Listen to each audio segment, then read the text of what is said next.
Ever since he took in a Shinigami as a pet, the man had developed a habit. Before leaving home, he would stick a pen refill in the door as a subtle marker. But one day, when he returned, he noticed the refill had been snapped in half. Instantly, he realized someone had broken into his home. Not wanting to raise suspicion, he said nothing. He simply sat down at the table and acted like everything was normal. Even when the Shinigami, visible only to him, tried to speak, he didn't dare respond. Because in the apartment next door, a group of detectives was watching his every move, analyzing even the slightest twitch.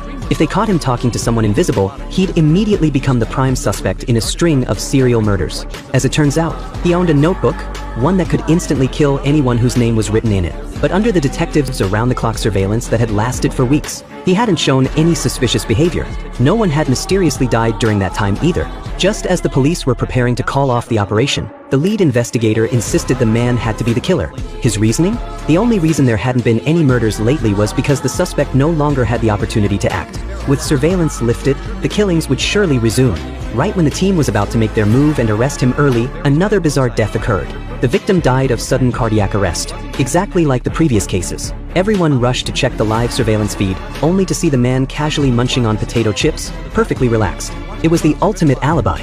The investigators began doubting themselves. Maybe they had the wrong guy. But what they didn't know was that hidden inside the potato chip bag was a tiny media player and a piece of the death note, small slips of paper torn from the original notebook. His plan was so elaborate, so precise, that even the Shinigami beside him was stunned. With no concrete evidence and no suspicious behavior to report, the police had no choice but to shut down the surveillance and walk away.